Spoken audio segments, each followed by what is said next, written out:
తల్లికి వందనం, student kits పథకాలకు ఆధార్‌తో పాటు ఈ 10 డాక్యుమెంట్స్ అవసరమని ఆంధ్రప్రదేశ్ ప్రభుత్వం ఆదేశాలు జారీ చేసింది. నిన్న రాత్రి విద్యాశాఖ కార్యదర్శి కోన శశిధర్ పేరుతో ఆదేశాలను వెలువరించింది. తెలుగుదేశం ప్రభుత్వం ఫ్లాగ్‌షిప్ ప్రోగ్రాం తల్లికి వందనం పథకం అమలుపై కీలక అప్డేట్ వచ్చేసింది.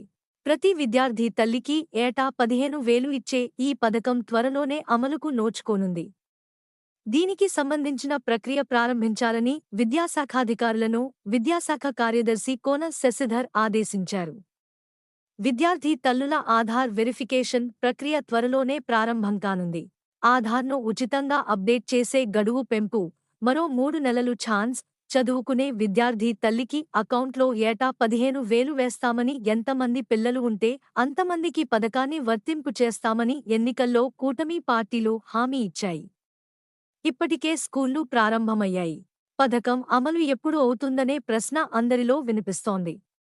అందుకే విధివిధానాలు రూపొందించి త్వరలోనే ప్రక్రియను ప్రారంభించాలని ప్రభుత్వం భావిస్తోంది. అందులో భాగంగా ముందు ఆధార్ వెరిఫికేషన్ ప్రాసెస్ను స్టార్ట్ చేయనున్నారు. ఇల్లు మారారా? ఆధార్‌లో అడ్రస్ మార్చుకోండి. పూర్తి ఉచితంగా తల్లికి వందనం పథకంతో పాటు స్టూడెంట్ కిట్స్ కూడా సక్రమంగా అందేలా అర్హులను గుర్తించాలని ఉన్నతాధికారులు సూచించారు. ఆర్థికంగా వెనుకబడిన వాళ్లు మాత్రమే తల్లికి వందనం పథకానికి అర్హులని తేల్చారు. విద్యార్థి ఏటా 75% హాజరు ఉంటేనే వాళ్లకు తల్లికి వందనం వస్తుందని స్పష్టం చేశారు.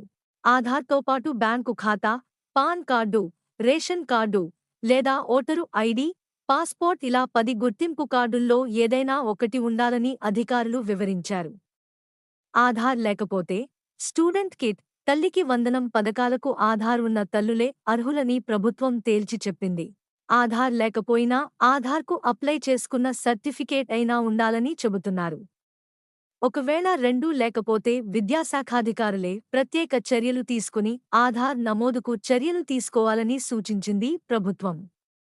అవసరమైన గుర్తింపు కార్డులు, ఆధార్ లేని వాళ్లకి కూడా ప్రభుత్వం కొంత వెసులుబాటు ఇచ్చింది.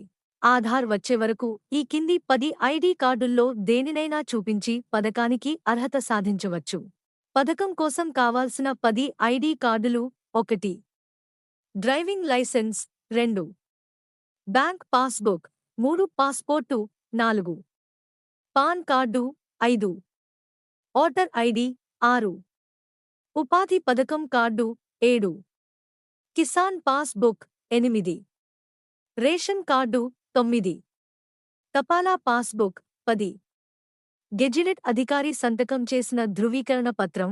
ఇలా ఈ 10లో ఏది ఉన్నా సరే ఆధార్ వచ్చే వరకు 2 పథకాల అర్హులను గుర్తించేందుకు తాత్కాలికంగా పరిగణలోకి తీసుకుంటారు. ఆధార్ ఉన్న వాళ్లు కూడా ఈ 10 గుర్తింపు కార్డుల్లో ఒకటి చూపించాల్సి ఉంటుంది.